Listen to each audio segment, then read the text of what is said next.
Hello everyone. तो आज की वीडियो के अंदर हम अपना नेक्स्ट लेसन प्लान डिस्कस कर रहे हैं। जो हमारा लेसन प्लान है वो है हमारा साइंस सब्जेक्ट का। और इससे पहले हमने जो कि है साइंस के और भी लेसन प्लान डिस्कस कर लिए हैं। ये जो कि हमारा लेसन प्लान हिंदी मीडियम के स्टूडेंट के लिए है और हमने इंग्लिश मीडियम के स्टूडेंट के लिए भी साइंस का लेसन प्लान डिस्कस कर लिए हैं। अगर आप इंग्लिश मीडियम के हैं तो आप जाकर वो सारे लेसन प्लान देख सकते हैं। और हिंदी मीडियम के लिए भी हमने और भी बहुत सारे लेसन प्लान डिस्कस किए हैं 6, 7 और 8th क्लास के लिए। अगर आप चाहें तो वो भी देख सकते हैं।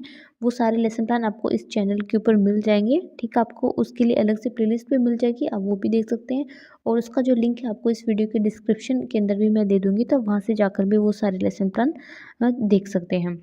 तो जैसे कि आपको पता होगा, अगर आपने पहले लेसन प्लान बना लिया है तो आपको सबसे पहले जो क्या कुछ जनरल इन्फॉर्मेशन लिखनी होती है। तो जिन स्टूडेंट को नहीं पता है उनके लिए मैं बता दूँ कि उनको क्या क्या चीज़ें लिखनी है। जैसे कि फर्स्ट आपको लिखना होता है दैनिक पाठ्य योजना नंबर। ठीक है, जैसे कि आपका कौन सा लेसन प्लान नंबर है, फर्स्ट है, सेकंड है, थर्ड है, फोर्थ है, फिफ्थ है। तो जो भी नंबर होगा वो आप यहाँ पर लिखेंगे। ठीक है, अगर फर्स्ट है तो फर्स्ट लिख देंगे, सेकंड है तो सेकंड लिख देंगे। फिर आता है विद्यालय का नाम। आप जिस स्कूल के अंदर अपनी टीचिंग प्रैक्टिस के लिए जा रहे हैं उस स्कूल का नाम आप यहाँ पर लिखेंगे। फिर आप क्लास, ठीक है, आप कौन सी क्लास के लिए जो है अपना लेसन प्लान बना रहे हैं। तो हमारा जो लेसन प्लान है वो है 9th क्लास के लिए, हम 9th क्लास लिख देंगे।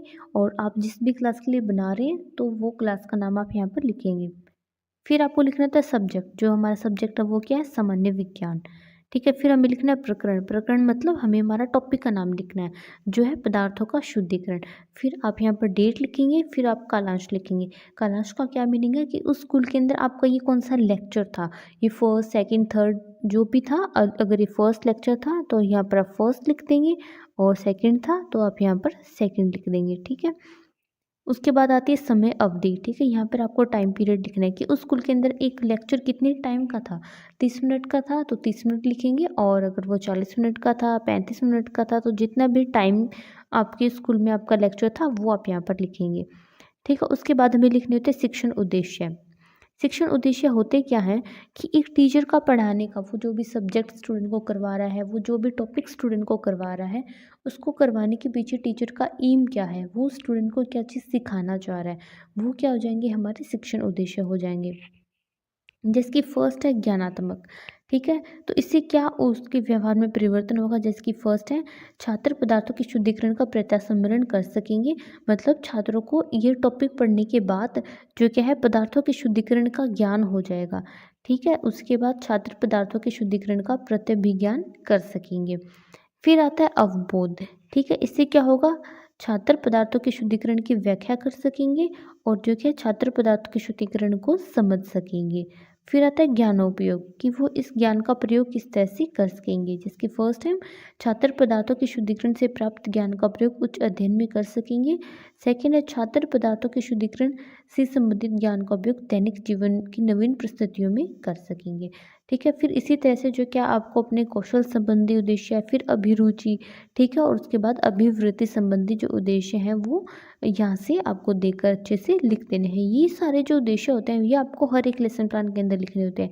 ठीक है, लेकिन जो आपके टॉपिक के अकॉर्डिंग जो क्या इनका मेन पॉइंट वो चेंज हो जाएगा। लेकिन ये जो मेन हेडिंग है अवबोध, ज्ञानोपयोग, ठीक है, कौशल, ये सारे आपको हर एक लेसन प्लान के अंदर लिखने होंगे। फिर आते हैं शिक्षण सहायक सामग्री। ठीक है, अब आपको कुछ मटेरियल भी जैसे कि आप चौक, डस्टर, ब्लैक बोर्ड का यूज़ करते हैं क्लास के अंदर, तो वो आपको यहाँ पर लिखनी होगी। ठीक है, कि मैंने चौक का यूज़ किया, डस्टर, ब्लैक बोर्ड। और अगर आप कोई मॉडल चार्ट पीपीटी का यूज़ कर रहे हैं तो वो भी आप यहाँ पर लिख देंगे। फिर आता है पूर्व ज्ञान। अब जो क्या हमें बच्चों की जो क्या प्रीवियस नॉलेज टेस्ट करनी होती है। अब ये हम टेस्ट क्यों करते हैं, क्योंकि ये हम ये जानने के लिए करते हैं कि स्टूडेंट को इस टॉपिक के बारे में पहले से कितना पता है। ठीक है, तो ये जानने के लिए हम क्या करेंगे, स्टूडेंट की प्रीवियस नॉलेज टेस्ट करेंगे। ये आप कैसे टेस्ट करेंगे, इसके लिए जो कि आप स्टूडेंट से क्वेश्चंस पूछेंगे उस टॉपिक से रिलेटेड। ठीक है, तो यहाँ पर आप 2 कॉलम बना लेंगे। ठीक है, फर्स्ट कॉलम आता है छात्र अध्यापक क्रिया और सेकेंड आता है छात्र क्रियाएँ। छात्र अध्यापक क्रिया के अंदर क्या होगी, यहाँ पर आप स्टूडेंट से क्वेश्चन पूछेंगे।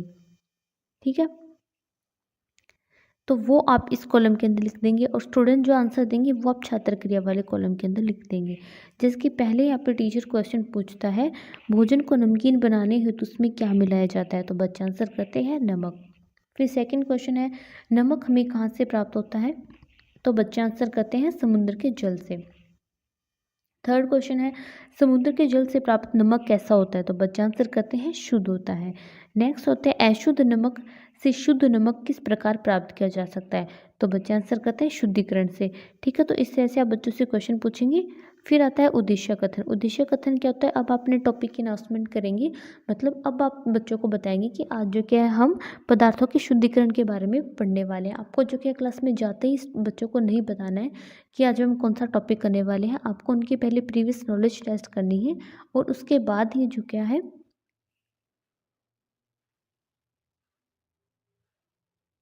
बच्चों को बताना है कि आज हम इस टॉपिक के बारे में पढ़ने वाले हैं। अब वीडियो में आगे बढ़ने से पहले अगर आपको वीडियो हेल्पफुल लगी है तो वीडियो को लाइक कर दें और चैनल के ऊपर न्यू है तो चैनल को सब्सक्राइब कर दें, जिससे आपको आने वाली जो वीडियो है उसका नोटिफिकेशन मिल जाए। और आपको ये लेसन प्लान कैसा लगा ये आप कमेंट करके बता सकते हैं। आपको हेल्पफुल लगा है या फिर नहीं?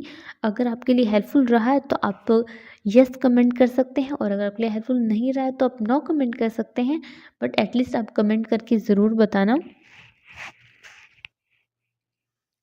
फिर आता है प्रस्तुतिकरण। अब जो हमारा टॉपिक है उसको हम डिटेल के अंदर एक्सप्लेन कर देंगे।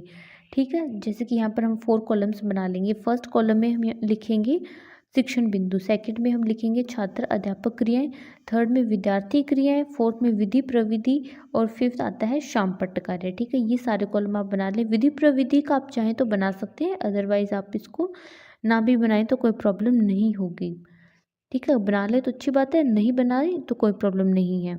तो शिक्षण बिंदु फर्स्ट कॉलम, इसके अंदर हमारे जो टॉपिक के अंदर जो भी मेन पॉइंट होंगे वो हमें यहाँ पर लिखने होंगे, मतलब उनकी हेडिंग लिखनी होगी, जिसकी फर्स्ट मेन पॉइंट है निस्पंदन व क्रिस्टलीकरण। ठीक है, फिर सेकंड कॉलम होता है छात्र अध्यापक क्रिया। यहाँ पर क्लासरूम के अंदर टीचर की क्या एक्टिविटी है वो लिखनी है।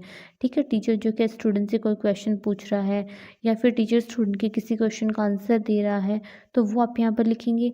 थर्ड आती है विद्यार्थी क्रियाएं। क्लासरूम के अंदर स्टूडेंट की क्या एक्टिविटी है? स्टूडेंट टीचर की बात को ध्यान से सुन रहे हैं या फिर स्टूडेंट टीचर के किसी क्वेश्चन का आंसर दे रहे हैं तो वो आप यहाँ पर लिखेंगे। फिर विधि प्रविधि, मतलब आपने कौन सी विधि यूज़ किया, आपने प्रश्न उत्तर विधि यूज़ की या फिर व्याख्यान विधि यूज़ की है। फिर आता है शाम पट्ट कार्य। यहाँ पर आपको ब्लैक बोर्ड वर्क ठीक है लिखना होगा, जिसकी फर्स्ट हमारा शिक्षण बिंदु आता है निस्पंदन व क्रिस्टलीकरण। ठीक है, ये आप हेडिंग डाल देंगे। फिर आता है विकासात्मक प्रश्न। ये जो पॉइंट है बच्चों से करवाने से पहले आप जो कि यहाँ पे कुछ क्वेश्चन बच्चों से पूछेंगे। ठीक है, आप क्वेश्चन क्यों पूछते हैं किसी भी टॉपिक को स्टार्ट करने से पहले? जिससे जो क्या बच्चों का इंटरेस्ट क्रिएट हो जाए उस टॉपिक के अंदर। ठीक है, डायरेक्ट एक्सप्लेन करना शुरू कर देंगे तो हो सकता है कि कुछ बच्चे ध्यान से सुने ही नहीं, लेकिन जब आप बच्चों से क्वेश्चन पूछते हैं तो वो उस चीज़ को ध्यान से सुनते हैं और उनका एक इंटरेस्ट क्रिएट हो जाता है उस टॉपिक के बारे में जानने के लिए, अगर उनको नहीं पता है आंसर तो जैसे कि आप पहले बच्चों से क्वेश्चन पूछेंगे कि किसी एक द्रव का नाम लिखिए जो दैनिक जीवन में काम में लाया जाता है, तो बच्चे आंसर करते हैं जल। फिर आप सेकंड क्वेश्चन पूछते हैं जल में रेत मिलाने का क्या फ़ायदा है, तो बच्चे आंसर करते हैं जल में रेत अघुलनशील रहती है। ठीक है, तो इस तरह से आप कुछ क्वेश्चन पूछेंगे, जो बच्चे आंसर करेंगे वो आप यहाँ पर लिखेंगे। और ये हमारी कौन सी विधि है? ये हमारी प्रश्नोत्तर विधि है। तो आप चाहें तो जो मेन पॉइंट है वो आप ब्लैक बोर्ड के ऊपर भी लिख सकते हैं और ये क्वेश्चन भी ब्लैक बोर्ड के ऊपर लिख सकते हैं। फिर आता है छात्र अध्यापक कथन। ठीक है, अब आप हमारी हेडिंग थी निस्पंदन, तो हम बच्चों को हम निस्पंदन के बारे में बताएंगे। ठीक है, अच्छे से यहाँ पर एक्सप्लेन कर देंगे, जो बच्चे जो क्या इसको ध्यान से सुनेंगे। और हमने यहाँ पर कौन सा मेथड यूज़ किया है? यहाँ पर हमने व्याख्यान विधि यूज़ की है। और निस्पंदन के बारे में जो कुछ मेन जो लाइंस हैं वो आप ब्लैक बोर्ड के ऊपर भी लिख सकते हैं, क्योंकि हम सारा यहाँ पर नहीं लिख सकते हैं। हमारे पास जो क्या है स्पेस जो क्या है फाइल के अंदर वो लिमिटेड होता है, तो हमें उसके साइज़ के अकॉर्डिंग ही अपने कॉलम्स बनाने हैं। तो कॉलम बनाते समय आप ये चीज़ ध्यान में रखना कि जो आपके कॉलम्स हो वो फाइल के साइज़ के अकॉर्डिंग ही हो। फिर नेक्स्ट पॉइंट था क्रिस्टलीकरण। अब जो क्या है हम बच्चों को क्रिस्टलीकरण के बारे में एक्सप्लेन कर देंगे कि क्रिस्टलीकरण क्या होता है। आप चाहें तो आप इसको ब्लैक बोर्ड के ऊपर भी अच्छे से एक्सप्लेन कर सकते हैं, और आप चाहें तो कुछ जो इम्पोर्टेंट लाइन है क्रिस्टलीकरण की वो आप ब्लैक बोर्ड के ऊपर लिख देंगे और उसको बच्चों को जो कि अपनी नोटबुक के अंदर लिखने के लिए भी बोल सकते हैं। तो अब हम बच्चों को क्रिस्टलीकरण के बारे में एक्सप्लेन कर देंगे। ठीक है, फिर नेक्स्ट आता है बोध प्रश्न। अब जैसे कि बच्चों को हमने निस्पंदन और क्रिस्टलीकरण के बारे में करवाया है, तो हम बच्चों से कुछ क्वेश्चन भी पूछेंगे ये जानने के लिए कि हम जो बच्चों को एक्सप्लेन कर रहे हैं वो उन्हें समझ में आ रहा है या फिर नहीं आ रहा है। तो यहाँ पर आप बच्चों से कुछ क्वेश्चन कर देंगे और बच्चे जो इसका आंसर कर रहे हैं वो आप यहाँ पर लिख देंगे। नेक्स्ट आता है ऊर्ध्वपातन व विभेदी निष्कर्षण। अब आप इसके बारे में बच्चों से पहले कुछ क्वेश्चन पूछेंगे, ठीक है, और जो स्टूडेंट आंसर कर रहे हैं वो आप इसके सामने लिख देंगे, ठीक है। तो ये सब क्वेश्चन आप बच्चों से पूछ रहे हैं और फिर नेक्स्ट अब आप बच्चों को ऊर्ध्वपातन के बारे में यहाँ पर एक्सप्लेन करेंगे, फिर आप उनको विभेदी निष्कर्षण के बारे में एक्सप्लेन करेंगे। जो बच्चे जो क्या है उसको ध्यान से सुनेंगे। और यहाँ पे हमने कौन सा मेथड यूज़ किया है, व्याख्यान मेथड। और आप ब्लैक बोर्ड के ऊपर भी कुछ इस तरह से इसके बारे में लिख देंगे। साथ में आपको जो क्या है बच्चों को एग्जाम्पल भी यहाँ पर देने हैं, तो वो एग्जाम्पल भी आप यहाँ पर लिख देंगे साथ में। फिर बोध प्रश्न, अब आप बच्चों से क्वेश्चन पूछेंगे जो आपने उन्हें करवाया है, ठीक है। अब वीडियो में आगे बढ़ने से पहले अगर आपने अभी तक वीडियो को लाइक नहीं किया है तो वीडियो को लाइक कर दें, और चैनल के ऊपर न्यू है तो चैनल को सब्सक्राइब कर दें। साथ में आप इसको जो लेसन प्लान है उसको आप अपने अदर क्लासमेट या फिर अपने स्टूडेंट के साथ शेयर कर दें, जिससे वो भी अपना लेसन प्लान बना सके। अगर आपको कोई डाउट है तो वो आप कमेंट करके पूछ सकते हैं। और ये लेसन प्लान आपको हेल्पफुल लगा तो ये भी आप कमेंट करके ज़रूर बताएं, जिससे मुझे भी और ज़्यादा जो कि लेसन प्लान बनाने का मोटिवेशन मिल जाए। फिर नेक्स्ट हमारा पॉइंट आता है आसवन व प्रभावी आसवन, ठीक है। तो ये करवाने से पहले इसी तरह से आप कुछ क्वेश्चन पूछेंगे और फिर आप जो क्या आसवन व प्रभावी आसवन के बारे में बच्चों को अच्छे से एक्सप्लेन करते जाएंगे, और जो बच्चे क्या वो इसको ध्यान से सुनेंगे, ठीक है। आपको चीज़ों को अच्छे से डिटेल के अंदर यहाँ पर एक्सप्लेन करनी है। फिर आप कुछ क्वेश्चन बच्चों से पूछ लेंगे और लास्ट में जो क्या है आप बच्चों से जो क्या है कुछ मूल्यांकन प्रश्न पूछेंगे, ये जानने के लिए कि आपने आज जो भी क्लास के अंदर करवाया है वो बच्चों को समझ में आया या फिर नहीं आया है, ठीक है। तो आप इस तरह से कुछ मूल्यांकन प्रश्न बच्चों से पूछेंगे, ठीक है। और उसके बाद लास्ट में जो क्या बच्चों को होमवर्क दे देंगे, ठीक है। तो इस तरह से आपका जो लेसन प्लान है वो कंप्लीट हो जाता है। आई होप वीडियो आपके लिए हेल्पफुल रही है और वीडियो से आपको हेल्प मिली है, और वीडियो से आपको कोई हेल्प मिली है तो वीडियो को लाइक कर दें और चैनल को सब्सक्राइब कर दें। साथ में आप इसे अदर स्टूडेंट के साथ शेयर कर दें।